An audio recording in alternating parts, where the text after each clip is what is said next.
Joining me this week are Andy Parsons, Jeannie Ashray and Russell Howard, Frankie Boyle, Hugh Dennis and Ed Bird. Our first round is called Headliners. Here's a picture of diabolical mastermind Osama bin Laden. But what does NOTR stand for? Is it what he's taped over to do the video? Nuns on the Run?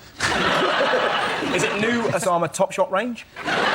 Is it like now on Terrorists Reunited?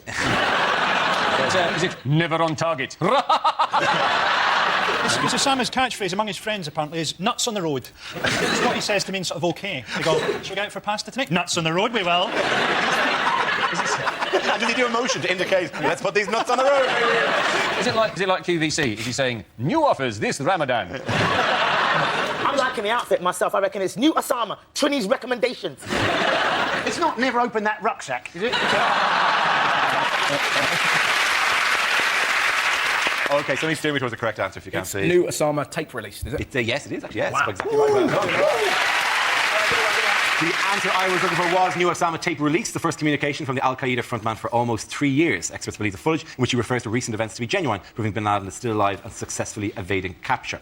By the way, how do you know it was filmed recently? Because he mentions Gordon Brown, doesn't he? He does mention Gordon Brown, yes. But he still mentions Blair, though, which I thought was really funny, because he did actually say the world leaders like Bush and Blair and Gordon Brown. Blair must have gotten a hard on when he heard that. Still got it, baby. Yeah. I've resigned, but still the daddy. I think he just coughs on the tape and then they dub over stuff to make it sound recent. Yes, I enjoyed the Bourne ultimatum. I related to it quite a lot, actually. He's looking a lot smarter, isn't he, than he has in previous. I think maybe he's got a new girlfriend. You know, the next video there'll be like scatter cushions about, you can throw over the sofa. He'll be in leather trousers and going, anyway, nuts on the road, I gotta get out of here.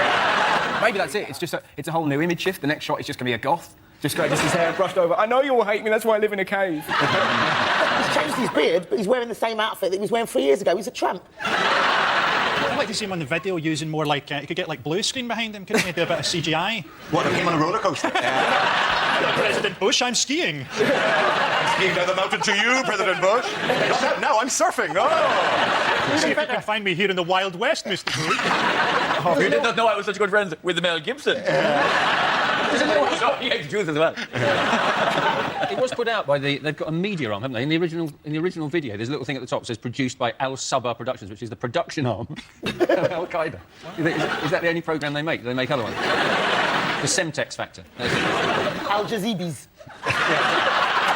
Put them a little Al Jazeera. What are you looking at the pictures, though? He was just pissed off with people laughing at him, accusing him of looking like Gandalf. Osama the Grey becomes Osama the Black. Yeah, he looks a bit like, you know those things you used to have on your pencil, good luck trolls? You pop on the end of your pencil. His bubbly head. And the whole I think video. that maybe he shaved off his beard and this is a fake beard that he's wearing. I mean, if that's the case, he's the only guy that shaves in Afghanistan. How difficult can it be to find when they're selling like one packet of Gillette Fusion a year? Just follow the cave that smells of Old Spice. And we got him. He also uses some fantastic language. Did you listen to the tape? Nah. It kind of makes you realise. He said, at one point, he said, George Bush is like one who ploughs the sea. Yeah. He harvests nothing but failure, which is fantastic when you contrast that with what George Bush says, which is essentially, Well, he's directly onto the internet, isn't he? That's why they're getting disseminated as they are. And I just like the idea that he's doing his own Facebook page. I must update my status. I was filled with hatred of the West, but today I'm more hungover. Oh, a friend request from Abu Hamza. He's a messy typist. What did he blame big business for? Global warming. Global warming. He also said, he talked about, he felt for people under the burden of interest-related debts, insane taxes and real estate mortgages. He's basically moving Al-Qaeda into the centre because he's worried that David Cameron has taken that ground. And he's rebranding the party. At the end of that sentence, it should say, why not consolidate them into one huge loan? That's what he's doing. He's working for Ocean Finance. He's talking about the environment as well. He's got environmental as well. You think that's a bit rich coming from him? Without air travel, we'd never have heard of him. Yeah, but then he's trying to persuade Americans to embrace Islam. Yeah. I don't think that's going to work out, and I don't think he'd want the Americans to do it their way either. You'd get mosques. By the way, back home, how is Gordon Brown planning to deal with immigration? He's going to squish them, look. That's what he's going to do, everyone that comes in. Squeeze them like an accordion. He's only going to allow 1, 2, 3, 4, 5, 6, 7, 8 immigrants. Only those people who can speak English are going to be allowed to come in skilled workers. Skilled workers. Skilled workers are going to have to show, apparently, that they have got GCSE standard English grade A to C, which is quite a high standard, given that half the people who already live in Britain aren't at that standard themselves. We're going to have skilled workers coming into the country going, oh, I say, I believe in Hertford, Herefordshire and Hampshire. Hurricanes hardly ever happen. And the locals will be going, do what, in it? Nim, nim, nim. Nim, nim, nim. With the kids, Is are that a you? bunch of talking mice from Narnia? Did anyone watch the TUC? Because he's obviously been told to smile a lot more, but it just looks weird when he smiles. He looks like a baby with gas. He just smiles at the wrong moment. You just kind of smile, Gordon. Gordon Brown talking to the TUC must be like the two most boring entities in the universe coming together. It's like Ken Barlow and Steve Davis getting together to discuss carpet samples. It might actually be so boring it will break time. What was horrible, it just leads to bigotry, isn't it? 'Cause it just makes everyone go, if they're going to come over here, they need to learn English and they need to learn about our culture. And people who normally say that are the people you see in Benidorm going, Oi, Pedro, do you do chips? How much English do they really need? There's nothing that you can't ask someone to do with the words mend this, mend this. Make work again. Make work. There's nothing you can't get people to do without just pointing and nodding. Just... The language that only applies to skilled. There are three levels. There's non-skilled, skilled, and highly skilled. Highly skilled, apparently, only needed English from last December. Highly skilled is doctors and lawyers. Who employs a lawyer who can't speak English? Point at the jury. Point at the jury. Oh, OK. Get off. Get off. This man is guilty. I've never given it through mine. Have you got to do it through mine? Him. My guy. I'm involved. My client was trapped in a box and couldn't get out. Then a large wind blew and he was forced backward. Did he steal the suitcase? He couldn't move. He was so happy. It doesn't even apply. It's only people from outside the EU, anyway. Yes. Yeah, but footballers are exempt. Footballers are exempt. The only language they've got, isn't it? They only need two sentences. First of all, they need at the end of the day, and then either sick as a parrot or over the moon. And nib, obviously. That's on the road. I like the idea of a load of asylum seekers in a van just going I before E except after C, I before E. Politicians all now have to pretend not to be racist, despite the fact that they're all quite happy to be racist if they think it'll get them votes. You know, so you see, like, Tories pretending not to be racist. It's terrible, the controls they're putting on Eastern European immigration. Don't people know that these are the last prostitutes in the world that you can pay in turnips? Not that I want to stereotype those people, because they can put a curse on you. Funny, immigrants are becoming more racist now, because my mum is from Nigeria and she's becoming as racist as the BNP. She's quite right-wing. She's like, that, all these Polish people and all these Kosovans coming over here, taking our job. I'm like, Mum, you're an immigrant. Oh, no, not anymore. I have a British passport. Get that round before we go to Russell, Gina and Andy. Now we play a round called Don't Put Your Nuts on the Road. This game involves Ed, Andy, Frankie and Russell, so if you could make your way to the performance area, please. This is where we test our performers' stand-up skills. We spin a news generator, it settles on a topic, and anyone can volunteer jokes about the chosen subject. The winner of the team I judge to produce the funniest stuff. OK, here we go. Let's spin the wheel. The first subject is homelessness. Who wants to go on that? Russell. I had a really great incident with a homeless bloke the other day. That sounds fairly dodgy. It was it's weirdly uplifting. So I gave him £1 and I was kind of walking away and he went, "Oi, mate, I've got a magic dog." Now that is a sentence that buys you half an hour with me, right? And he had sickle down him, his dog, right? And the homeless bloke had sick down him as well. And I was like, "What happened?" And he went, "Oh, we was asleep in a skip and some bloke chucked up on us. It's the most depressing thing you've ever heard." And he just looked at me and went, "No, it was amazing." Like, really? Why is that? And apparently what he did, still covered in sick, he stood up in that skip and just went, "Ah!" So this bloke was so drunk he thought his vomit had come alive. That man will never, ever drink again. Beer, Dave, it comes alive! It comes alive!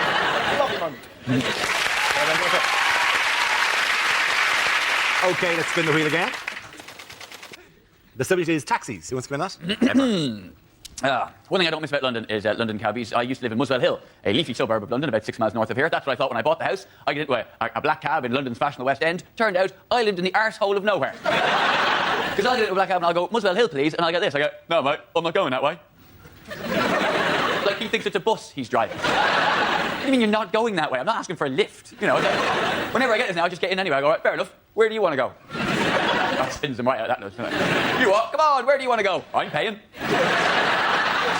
But no, mate, it doesn't work like that. Yeah, that's what I thought. Muswell Hill, please. Thank you very much, Ed.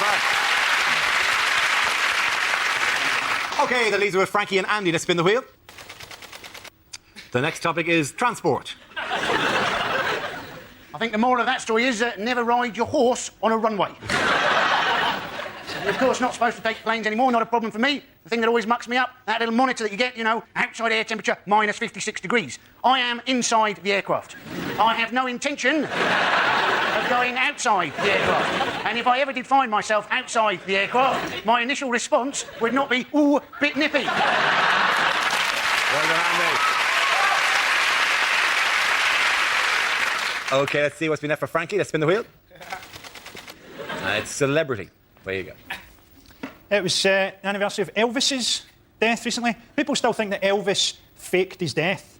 Surely if you were going to fake your death, you wouldn't do it in a shitting accident. I mean, you'd do something brave. Wouldn't you rescue a wee boy from a river? Surely not a jobby-related heart attack. With the anniversary of Princess Diana's death, I thought that at the concert, only Ricky Gervais paid a true tribute to Diana by dying a painful and horrible death. You can get celebrity sat-navs now. You can get a Princess Diana sat-nav. It just keeps saying, put your foot down, I think we can lose them. I'll be honest with you, that joke can go either way. Thank you, Arnold. OK, the end of that round, I give the point to Russell and Andy.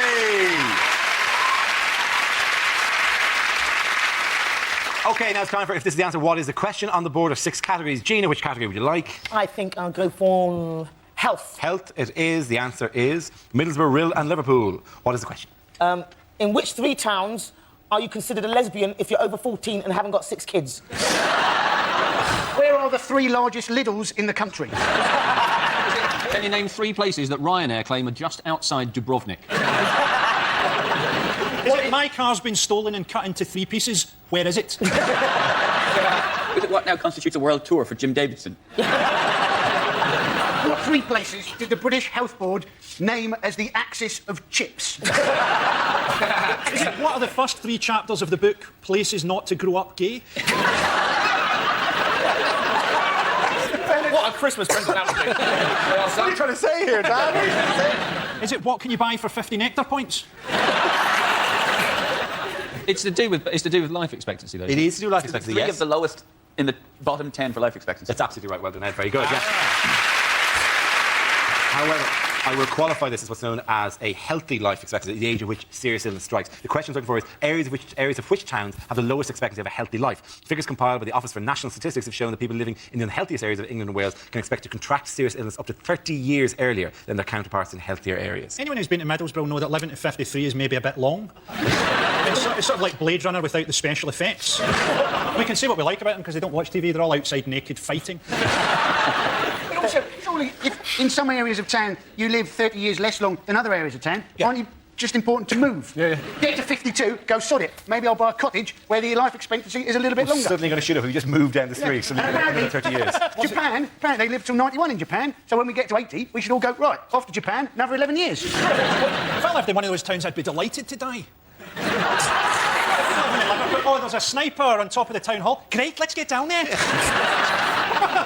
Liverpool, they can take a joke. They love it. Yeah. They were rolling in the aisles when I pointed out that they called their airport John Lennon Airport because that's the first place he went when he earned a bit of cash. They love that one, I tell you.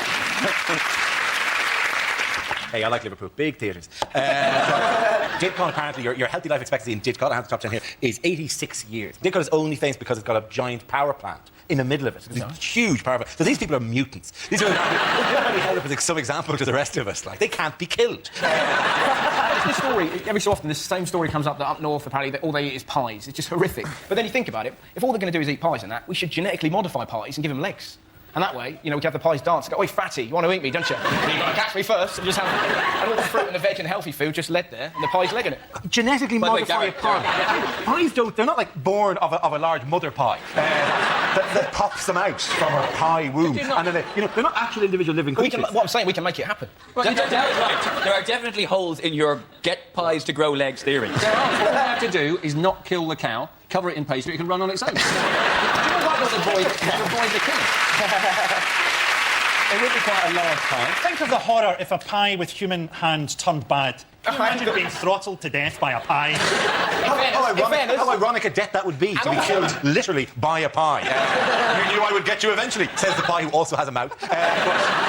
Would you give legs to a fish pie, or would that be just 2 against nature? Would it have to be fins to a fish pie? To be honest, I come up with the idea, then I just kick back and play golf, nuts on the road. What I do, I rock up, I just walk into a factory and declare at them, I want legs on pies!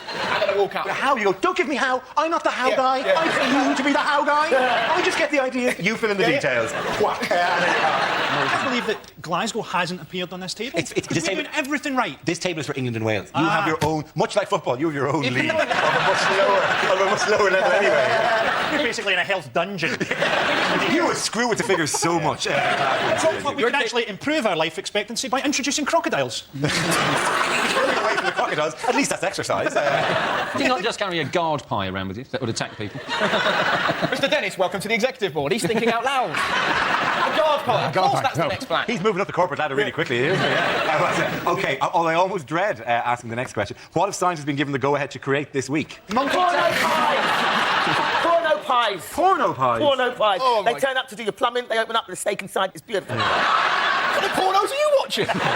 Some steak, yeah. Well, that's got me up the runway. I'm trying to get on your corporate ladder, you racist.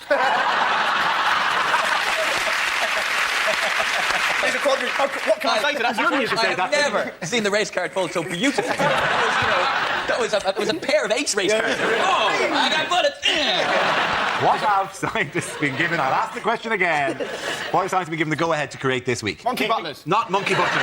It's close, though. They've been given the go-ahead to create human-animal hybrids. Yes, they have, embryos. exactly, yeah. And the scientists are very excited because they've already had tremendous success with Wayne Rooney. he's all right, he's injured. He's injured at the minute, but the boy's got spirit. He's prowling the touchline like a caged potato. One of the quotes on Newcastle, Lyle Armstrong of Newcastle University said that just to reassure people, it's not our intention to create any bizarre cow-human hybrid. Why not? Because we already have, and nothing else. A failure of imagination on behalf of Newcastle University. That's almost the first thing I'd want to do. How you doing, Mick? Moo. All right, moo to you as well. How is the Church of England? How is the Church of England trying to cheer us all up? They had something recently, didn't they? The Church of England brought out prayers for a Monday morning that you could use if you were stressed. There's a prayer you say if you're on a train and you can't find a seat. And this kind of stuff. Yeah, there's a commuter's prayer. Yeah, when I'm on a train, I pray loudly to Allah and I generally get the whole carriage. Again, that round points go to Russell, Jean and Andy.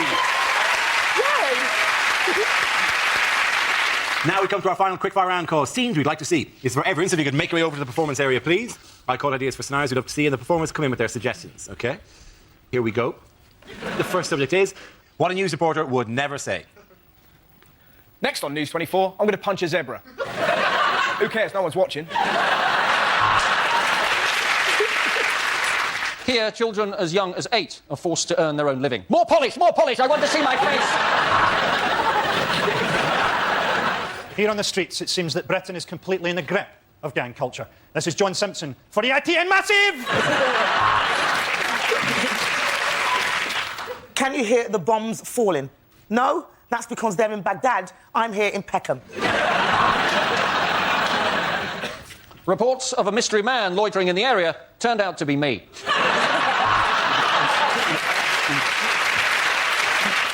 News just in. Go to a break, your wife's been hit by a truck.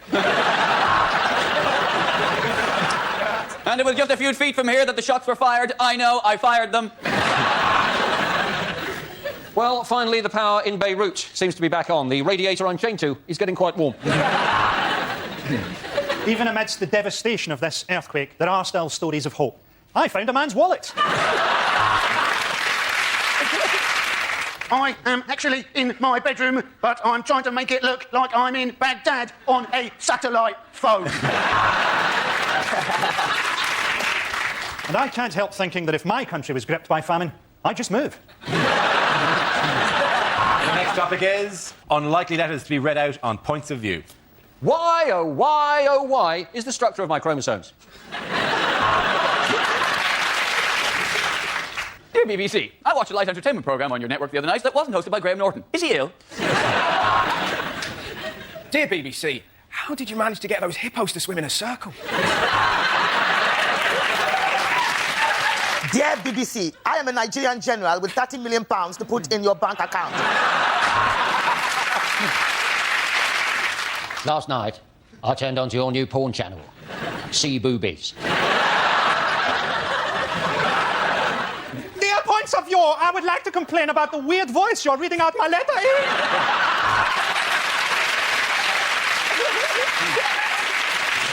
Dear point of view, has anyone else noticed that Pat Butcher looks a lot like the honey monster from the Sugar Puff family? Dear BBC, when are you going to show Nuts on the Road? Nim, nim, nim. Dear points of view, I watched Silent Witness with the sound off and it didn't make any sense. Dear BBC, well, it's now 30 years down the line and I'm no closer to owning a robotic housemaid. Tomorrow's horseshit, more like. The other night, I watched Nigella Lawson and picked up a couple of good tips on baking bread. And in the process, I just about ripped my cock off. OK, point to the end of that round. Go to Russell, Gina and Andy.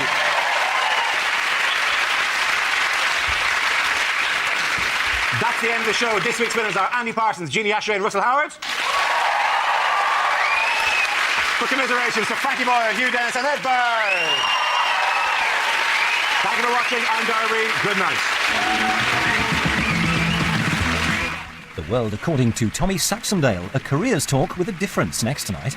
And then the comedy continues with that Mitchell and Webb look at 10, Thursday night comedy on BBC Two.